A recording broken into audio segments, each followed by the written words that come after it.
The book was written in 1942. The story of the book took place in St. Mary Mead, England.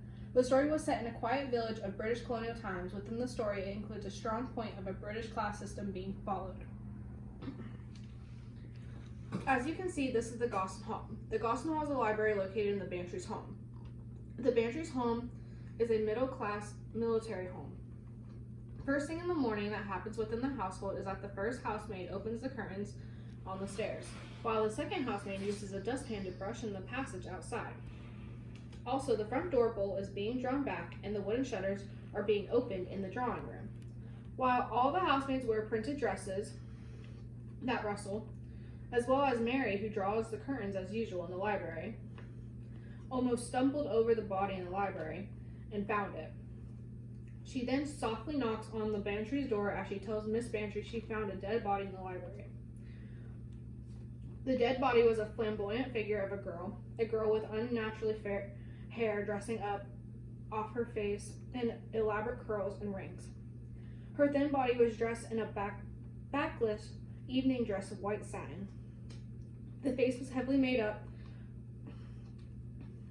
the powder out on its blue swollen face, the mascara of the lashes lying thickly on the distorted cheeks.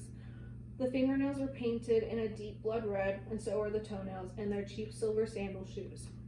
The death was due to strangulation. Miss Marple bent down near the body without touching it and looked at the fingernails clutched at the dress. Later, the body was identified as Ruby Keene.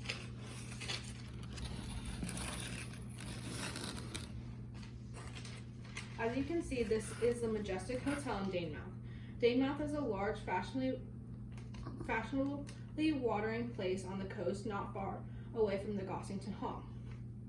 On page 80, Melshot saw at once the position of Ruby Keene's bedroom that occupied with Josie Turner.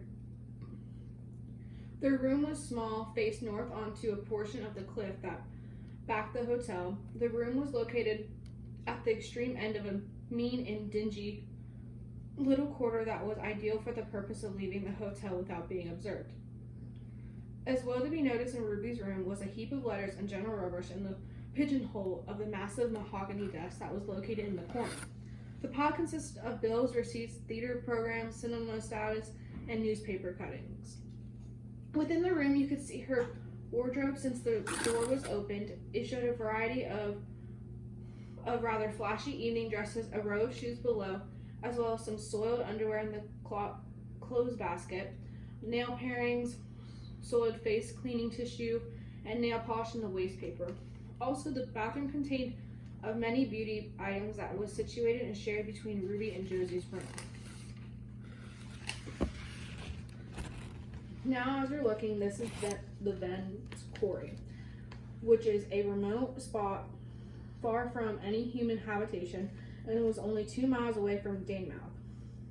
You approach to it by one of these narrow, twisted roads that leads nowhere except the quarry. This area became a crime scene once they found, half an hour ago, a burnt-out car with traces of charred remains inside the car. The car belonged to George Barrett, who stayed at the Majestic Hotel. The only thing recovered was part of one foot and shoe. The shoe is one of the black strapped affairs one a schoolgirl would wear. They also found on the scene a button from a Girl's Guide uniform. According to Harper, there is a schoolgirl missing from the next country. Shortly, the slumped down body in the seat with its foot sticking out is identified as 16-year-old Pamela Reeves. The British class system is one of the main functions of setting because the Gosson Hall, Majestic Hotel, and Venn's Quarry are distinctive to the function, since the Gossington Hall represents a military and manned middle class while the hotel is related to upper class. The three places are used to show the relation to social and economical status, as well as show where murders happen in the possible suspects' lives. For example, the fingernails is a way to represent class system because a girl with shorter fingernails or bitten nails is tended to be a lower class than a girl with long, grown-out nails. As well as a heart rug that is made out of sheep is only going to be found in a upper-class home, which shows the relationship between the girl murdered in the library and her being wrapped around the hearthrug sheep-made rug, showing the involvement of an upper-class member. Another example to show how how socially the setting and character share a relationship is the communication between a housemaid or a butler and the Bantrys. For example, on page 5, the butler states how he felt that Mary told the Bantrys about the body in the library. And when saying this, it shows the British class system relationship because the butler speaks when spoken to and uses manners towards colonial Bantry.